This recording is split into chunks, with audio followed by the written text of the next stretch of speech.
Bienvenue sur votre podcast dédié à l'art et à ses métiers, La Pause d'Art. Anecdotes, passion, parcours inspirant d'artistes d'ici pour le monde et ceux du monde pour ici. À suivre donc La Pause d'Art. En Angleterre, j'ai plus travaillé comme critique d'art, donc c'était plus l'écriture. Mais finalement, au bout de plusieurs années, donc j'ai été critique pendant, on va dire, 4 ans. Et en 2005, j'ai fait ma première expo en Angleterre. Et c'est vrai que c'était aussi cette idée de mettre en forme en fait, ce que j'écrivais. En fait, donner du volume, donner corps à mes idées. La Pause d'Art. J'ai fait une série de projets d'art sonore qui commencent en fait par une réflexion sur le bikutsi. En fait, ces projets-là, je les initie et en fait, je suis contactée par des institutions qui voient que je fais ce type de travail-là. Et donc, je développe un projet autour de ça. Après, il y a d'autres types de projets où on me dit, voilà, on aimerait que vous fassiez une exposition photographie. Par exemple, quand j'ai fait la biennale de photos à Bruxelles, donc qui s'appelle Month of Photography. On m'a donné un thème et donc moi j'ai fait une sélection d'artistes par rapport à ça. Donc il y a à la fois, des fois je suis sollicitée avec on m'impose pas des artistes, mais soit il y a une orientation et puis il y a d'autres fois où c'est comme une carte blanche où les gens en fait me contactent parce qu'ils savent que je réfléchis sur telle thématique, etc. Ouais. Alors je dirais la première chose, c'est avoir un concept curatorial. Je pense que c'est bien d'écrire, d'écrire ses idées. Pour moi, les curateurs, j'ai connu certains curateurs que je ne nommerai pas, qui ont commencé parce que il y a eu une vague de tout le monde est curateur et en fait qui disent qu'ils ont un projet, mais en fait, écrire, je ne dis pas qu'il faut nécessairement écrire, mais écrire, ça permet de développer des idées, ça permet de voir à la fois si ton projet est original ou s'il s'inscrit dans la lignée d'une autre réflexion et de savoir qui a fait le même type de projet avant, parce que souvent, quand on lit un communiqué de presse,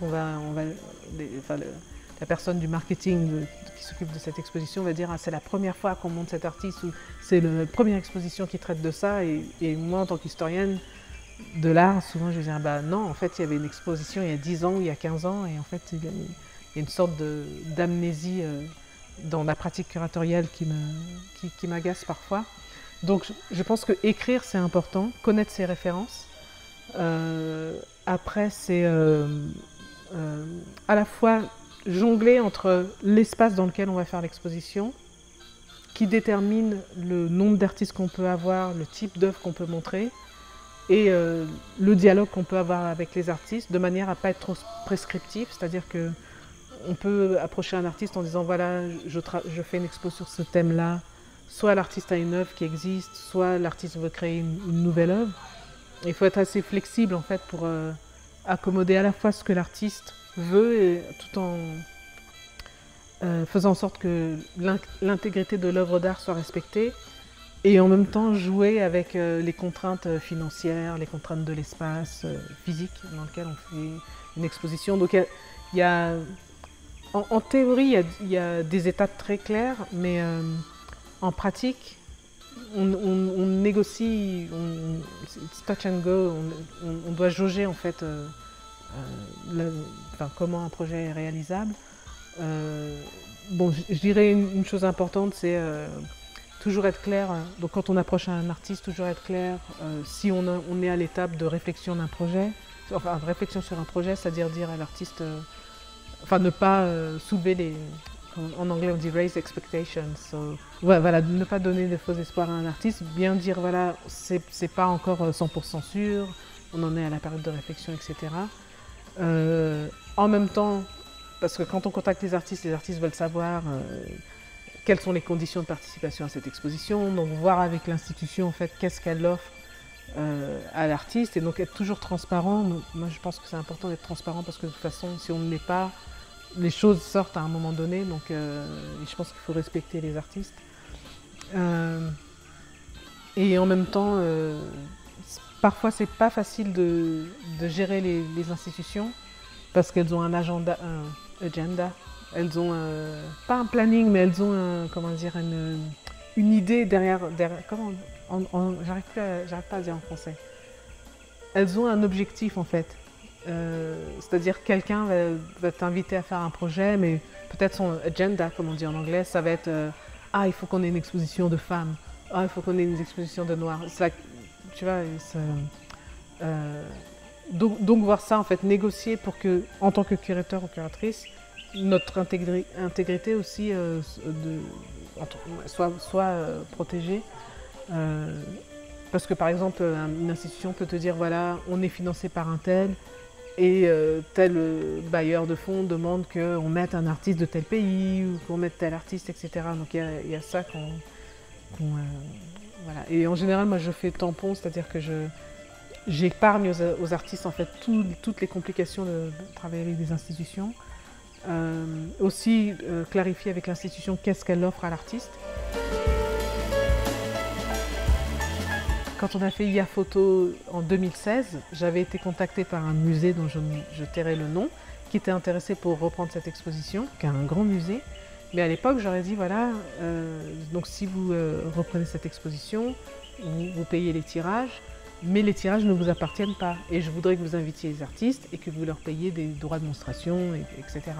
Et ensuite, silence radio de l'institution. Donc c'est aussi des choses comme ça. Donc il y a à la fois des projets qui se font, mais il y a aussi des projets qui ne se font pas parce que moi je décide que, enfin, ou soit l'institution ne répond pas, ou soit moi je décide que c'est pas juste pour l'artiste, etc. Ensuite, faudrait que je fasse une liste bien détaillée, mais bon, je pense qu'il y a toutes les infos quand même. Je pense que c'est important quand on travaille avec les techniciens, de respecter les techniciens. Moi, je l'ai appris, parce que à la fois quand j'ai commencé à travailler au Maroc, les techniciens, ils faisaient partie de l'équipe, donc il y a un respect qui se crée. Mais après, en tant que curatrice indépendante, je travaillais dans différents lieux, donc en fait, c'était des techniciens que je ne connaissais pas. Donc je pense que peut-être ma première exposition en tant qu'indépendante, j'ai pas, enfin sûrement, oui, je sais que j'ai pas autant fait attention, ou j'ai pas noué un lien avec les techniciens tel que j'aurais dû le faire, même si l'expo s'est bien passée. Mais maintenant, en fait, j'apprécie beaucoup plus le rôle des techniciens, qui sont souvent artistes, en fait, qui comprennent les œuvres et qui font tout pour que l'exposition soit belle, et qui sont souvent ignorés quand il y a des remerciements dans les discours, etc. Donc ça, c'est vraiment important, en fait, de travailler avec les techniciens, parce que c'est eux, en fait, qui réalisent la vision à la fois des artistes et des curateurs ou curatrices. Et je dirais aussi penser au public, parce que souvent, bon, c'est une réalité, l'art, en fait, ça draine moins de public que le football ou que la musique, enfin, les arts plastiques. Donc il faut penser, en fait, aux différents types de publics qu'on veut toucher. Par exemple, moi, dans mon contexte, par exemple, en Angleterre, je fais en sorte que mes projets, que les institutions pensent à la diversité culturelle, c'est-à-dire au type de public. Et donc je prends mon cas, par exemple, le cas de quand je fais des expositions en Angleterre. Déjà, quand je prépare une exposition, en général, je fais en sorte d'être normalement c'est un an avant l'exposition. Je fais toujours en sorte de fréquenter le lieu si c'est pas un lieu que je connais ou si c'est à l'étranger. Et que c'est assez facile de voyager fréquemment. Mais par exemple, ma première exposition d'art sonore que j'ai fait à Londres, je l'ai fait dans un lieu qui était vraiment très intéressant, mais j'avais remarqué qu'à chaque fois que j'allais dans des expositions dans ce lieu-là, on était très peu de noirs. Et donc mon exposition a amené beaucoup de public noir, mais aussi j'ai voulu en fait qu'ils réfléchissent à ça, en fait, qu'en fait leur public était blanc et donc en fait, soit moi je propose des programmes, en anglais on appelle ça outreach, donc un programme public, de différentes initiatives autour de l'exposition qui peut faire venir les enfants, des groupes, des associations, etc. Et ça c'est un truc que j'ai appris en Angleterre parce qu'au Maroc on ne pensait pas vraiment, enfin il n'y avait pas vraiment ça quand je travaillais à l'Institut français et mon expérience d'exposition en France, il n'y avait pas vraiment cette réflexion sur de public program. Et ça, je pense que c'est important aussi de penser à la diversité des publics. Et quand je dis ça, c'est aussi le public aveugle, le public sourd, etc. Surtout quand j'ai réfléchi à ça quand j'ai fait mon exposition d'art sonore en me disant comment je peux toucher un public qui n'entend pas. La pose d'art. Il faut commencer petit et grandir. Donc, moi, ma première, les premières expos que j'ai fait, finalement, c'est quand j'étais photographe et c'était des expos dans les cafés à Paris. Mais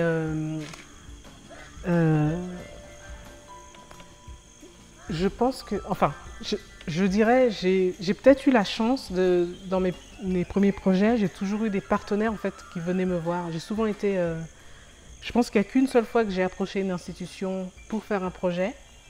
Et même là, en fait, j'ai eu une institution anglaise qui m'a donné un financement pour que j'invite des artistes, des photographes africains, notamment à la Biennale de Brighton, de photographie. Donc peut-être que je suis mal placée parce qu'en fait, souvent dans mes projets attirent des financements. Mais ça, c'est peut-être aussi c'est mon travail en fait qui parle de lui-même.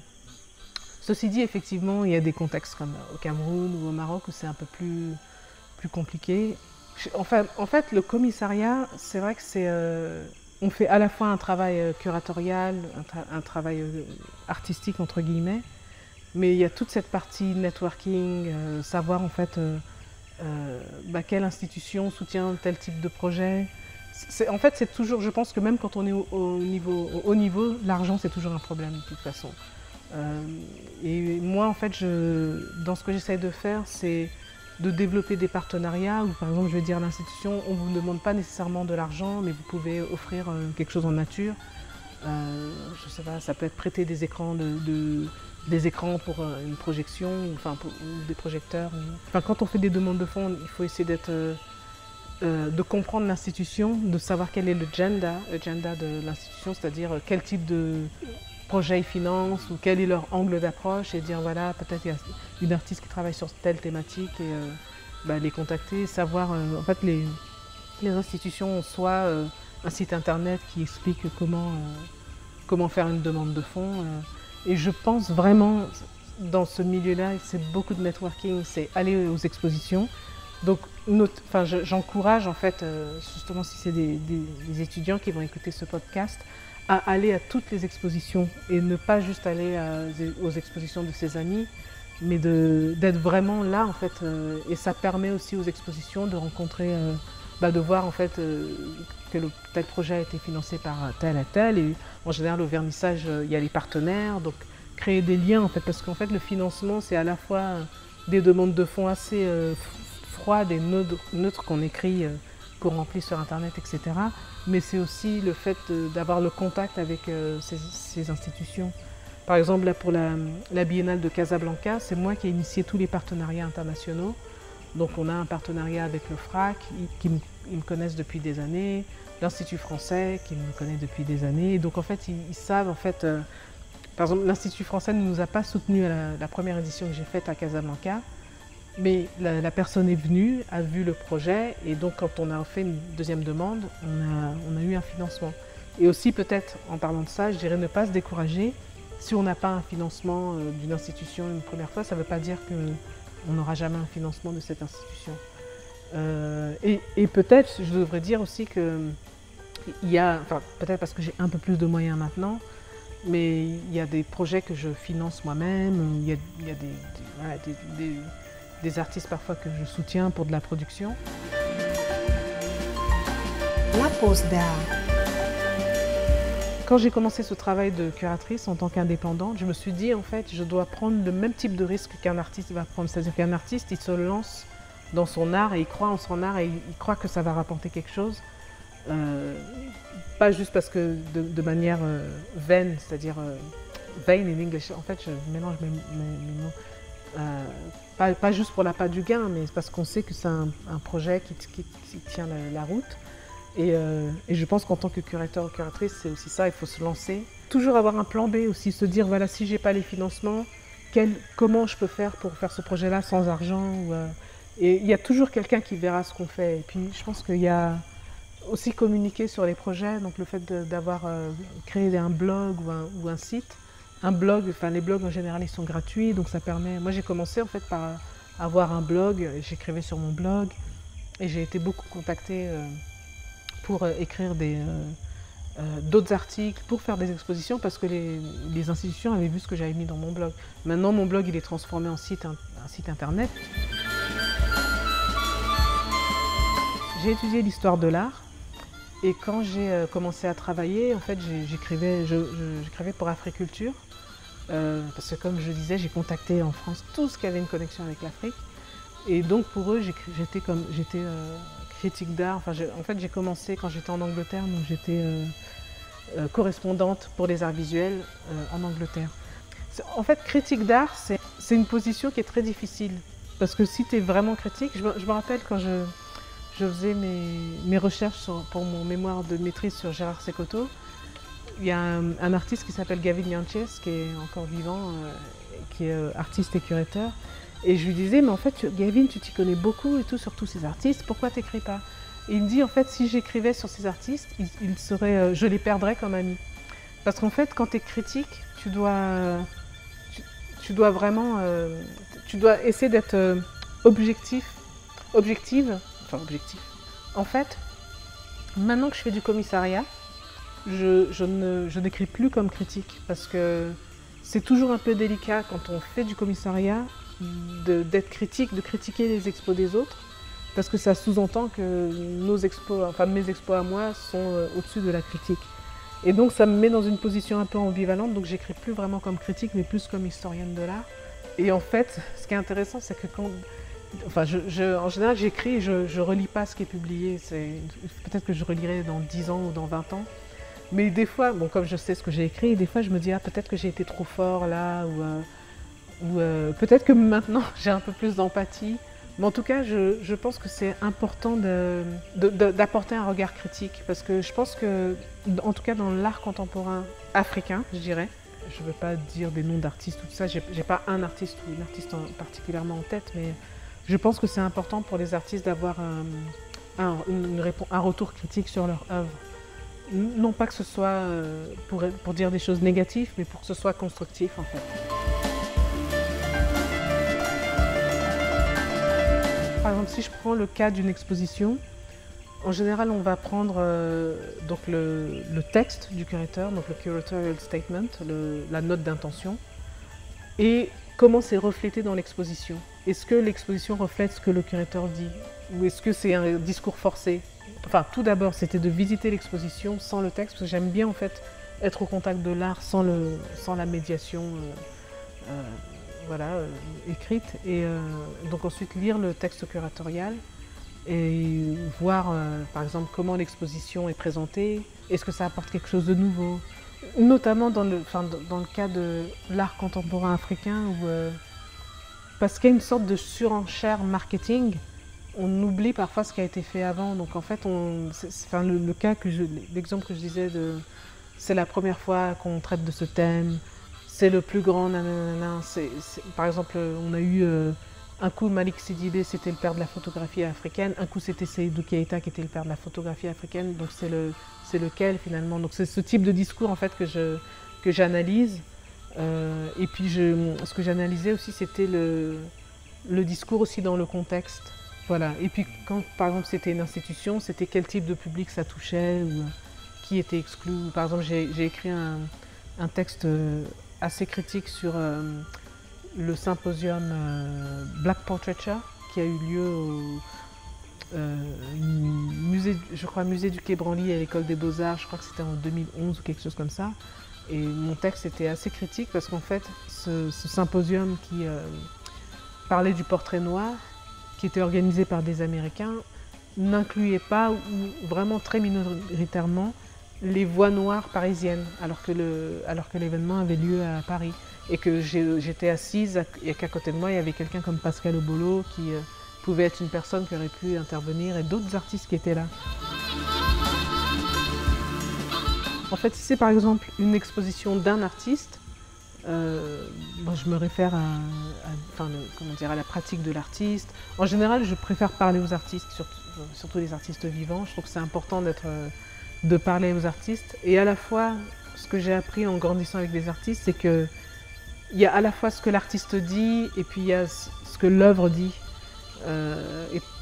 Et en même temps, il faut toujours faire attention quand on connaît un artiste bien, quand on connaît quelqu'un personnellement, de quand même distinguer la personnalité de l'artiste. Parce qu'il faut trouver un juste milieu en fait. Donc c'est vraiment m'inspirer en fait du discours de l'artiste, de ce que l'artiste dit, mais aussi de ce que l'artiste montre dans son travail.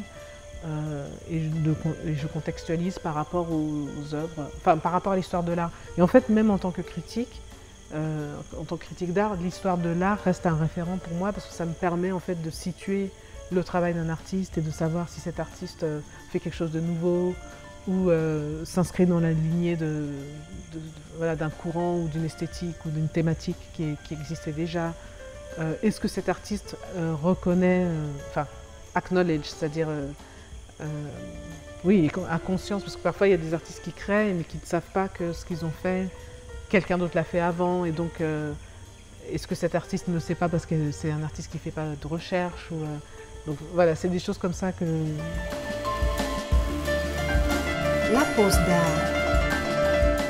Là, j'essaye de finir ma thèse, donc c'est un gros travail de recherche que je fais sur une série de livres de littérature africaine publiés en anglais, dont la couverture a été faite par George Hallett, donc le photographe qui était mon mentor et que j'ai connu petite, mais qui est un photographe important.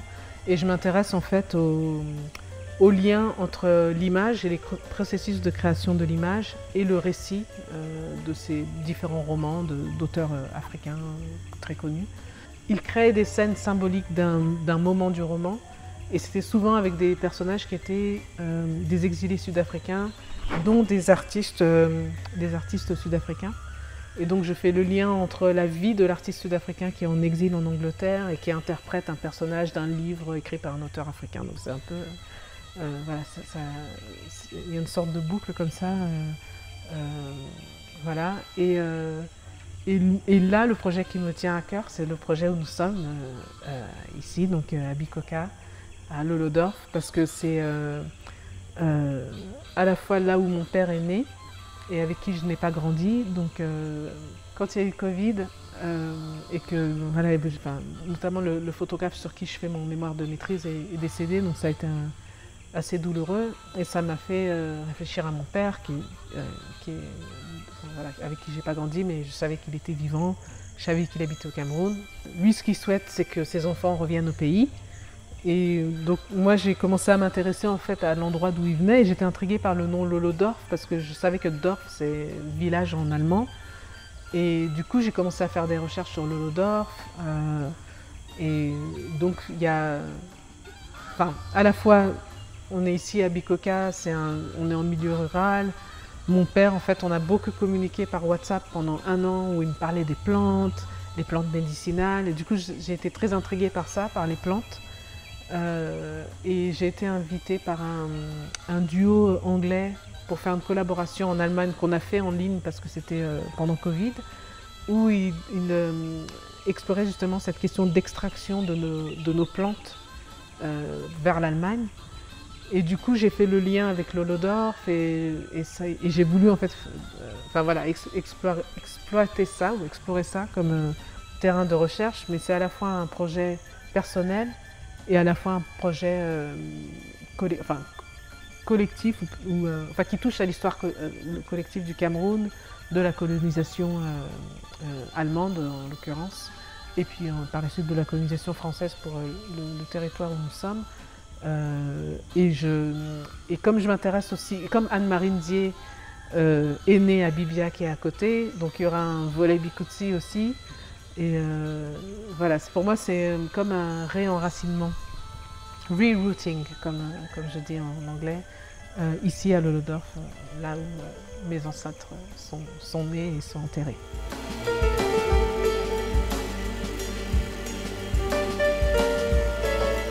Mais donc j'étais co-commissaire de la Biennale de Dakar en 2012 et j'ai fait la Biennale de Casablanca en 2018. Donc la Biennale de Dakar, en fait, quand j'étais étudiante, donc au moment où je partais au Maroc et qu'on m'avait proposé Dakar, mais que malheureusement il n'y avait pas de poste art visuel, ça a été une grosse déception pour moi parce que comme mon propos quand j'étais étudiante, c'était vraiment de dire que nous aussi on a un art contemporain, et donc voilà, la Biennale de Dakar c'était vraiment ma référence. Pour moi c'était important de la faire parce qu'en fait c'est une biennale qui est importante pour nous en tant qu'Africains et que c'est la première biennale, à part la Biennale d'Égypte, la Biennale du Caire qui je pense qui a été interrompue. Mais voilà, elle est symbolique cette biennale, mais je savais qu'elle était problématique, donc je voulais collaborer avec des commissaires professionnels. Nous tous, là, les commissaires, on est tous passés par Dakar et que c'est notre biennale, on essaye, on y va avec de la bonne volonté. J'ai même vu que pour Simon, même avec 2 éditions en 2016 et 2018, c'était quand même dur. J'avoue que la biennale, pour moi, en tant que curatrice, c'était...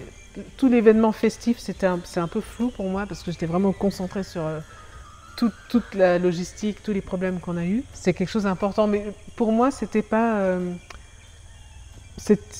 l'exposition. It wasn't like my statement curatorship. C'était pas le projet qui correspond. Parce qu'en fait, la Biennale, c'est un appel à candidature. On était 3 sélectionnés, donc c'était un peu difficile d'avoir sa propre voix curatoriale en fait, dans la grosse exposition. Par contre, le projet de Godilei, donc on avait chacun une exposition monographique qu'on pouvait faire. Et pour moi, c'était important de présenter Godi en 2012 à Dakar.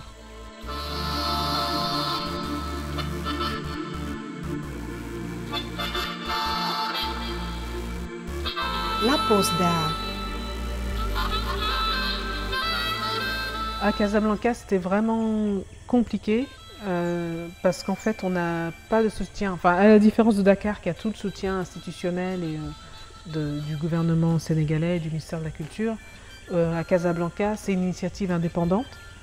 Et en fait, la raison pour laquelle j'ai accepté de travailler avec la Biennale, c'est que c'est une initiative d'un photographe, donc d'un artiste marocain. Et je trouve ça intéressant aussi de voir comment on peut développer les choses de manière indépendante, comme le projet que je développe ici de manière indépendante. Et donc Casablanca, oui, c'est assez... on a des problèmes de financement. Enfin, on a eu, je pense qu'on en aura moins là pour cette édition. Mais par contre, c'est un territoire... On a vraiment été... autant travailler avec les institutions est difficile, les institutions publiques, mais la scène artistique et les institutions, on va dire, indépendantes nous ont ouvert leurs portes. Et là, il y a un très grand enthousiasme pour l'édition 2022-2023 que nous allons faire. En fait, j'ai eu un intérêt pour les pratiques artistiques féminines. En fait, cet intérêt, il n'est pas lié à l'art à la base. J'ai donc ma sœur cadette qui est ingénieure sociale, qui a travaillé avec des associations de soutien de femmes victimes survivors de violences conjugales. Et donc en fait les choses dont elle me parlait m'ont fait réfléchir par rapport à ces questions en fait, par rapport aux questions de la femme. Et puis en Angleterre, il y a une première exposition que je voulais faire avec une artiste d'origine indienne qui avait fait un projet avec des femmes qui étaient dans un foyer pour femmes donc survivantes de violences. Et aussi une autre... Ah oui, en fait, non, peut-être, je devrais dire, en 2009, je crois, j'ai discuté avec Godilei à Londres. En fait, il était venu à Londres, on l'avait attendu parce qu'il y avait un programme anglais, il devait venir en résidence et on ne lui donnait pas son visa, donc finalement il est arrivé. Et on parle et je lui dis, mais en fait, qui sont les femmes artistes chez nous et connues internationalement? Parce que je lui dis, en fait, à part peut-être Angèle et Tunji Samba, je dis, en fait, c'est beaucoup les hommes en fait, qui sont connus internationalement. Et c'est en partant en fait, de la conversation que j'ai eue avec Godi, que j'ai commencé à me dire, en fait, il faut que je questionne aussi cette appellation art contemporain africain et que je vois, en fait, dans ce champ-là, quelles sont les voix qui sont marginalisées, en fait. Et c'est là, en fait, c'est à la fois ça et c'est le fait d'avoir... quand je suis partie en Angleterre et que je me suis intéressée au mouvement Black Art, j'ai eu connaissance du travail de Lubaina Himid, qui est l'artiste avec qui je travaillais jusqu'à avril dernier, qui est une des premières artistes, donc qui est une métisse anglaise comorienne, son père était comorien, qui a fait des projets pour les femmes artistes noires dans les années 80. Donc le terme noir là-bas c'était africain et Asie du Sud. Et en fait je me suis dit, j'avais conscience du travail de Lubaina Himid et après avec cette conversation avec Godi, je me suis dit en fait je dois interroger poser les mêmes questions qu'elle a posées dans les années 80 dans ce qu'on appelait le Black Art Movement. Et moi faire la même chose en fait dans l'art contemporain africain. Et donc c'est là que j'ai commencé à regarder les expositions avec un autre œil et à me dire en fait, déjà si les commissaires ne sont que des hommes, quelles sont les voix peut-être qu'ils marginalisent, peut-être inconsciemment, mais... Et du coup j'ai commencé, ma première expo, elle était en 2011 à la galerie Iman Fares, et ça s'appelait En toute innocence, et donc c'était la première exposition que j'ai faite qui était un peu féministe, et j'en ai fait beaucoup par la suite. Et c'est des questions qui sont très, comment dire, qui sont très importantes parce que je vois par exemple que, à la fois la femme dans la société, le monde de l'art, il est le reflet de la société. Donc la place de la femme, c'est la même chose que dans la société. On est marginalisé si on n'arrive pas à soi-même se mettre en avant. Je voyais bien, par exemple, que les artistes, quand elles deviennent mamans, elles n'ont pas les mêmes opportunités d'aller en résidence, par exemple, ou tout simplement toutes les questions relatives au corps, qui sont... avec toutes les expériences qu'on vit à travers le corps de la femme, les questions de sexualité aussi, c'est quelque chose qui sont abordées dans les travaux des femmes. La pose d'art. Peut-être la seule chose que je dirais pour les étudiants, c'est que en fait, ce milieu, le milieu de l'art, en fait, il faut se concentrer, et ça c'est une conversation qu'on avait aussi, sur des sujets sur lesquels on est passionné en fait. Et c'est sur des sujets qu'on connaît bien, et pas suivre les tendances de « Ah tiens, tel thème est intéressant à faire en exposition ». Il faut vraiment avoir développé sa propre identité, son propre discours dans ce domaine-là, et ça met du temps à... Voilà, c'est pas un job où on gagne de l'argent tout de suite, où on est reconnu tout de suite, mais je pense que, en tout cas, si je reprends mon cas personnel, l'écriture, en fait, c'est ça qui a validé mon discours, en fait, parce que j'ai commencé comme critique d'art avant de faire du commissariat. Et c'est important d'avoir sa propre voix et de se faire confiance et de ne pas se décourager surtout, parce qu'en fait, il y aura beaucoup d'obstacles, mais il faut persévérer. Et puis aussi, être en dialogue avec d'autres curateurs qui peuvent conseiller ou qui peuvent permettre aux jeunes, aux aspirants curateurs de voir peut-être comment se différencier de la masse, et aussi avec quel curateur on a des affinités. Je suis Christine Ayene, historienne de l'art et curatrice. Je suis née à Paris de parents camerounais et j'habite à Londres depuis 22 ans.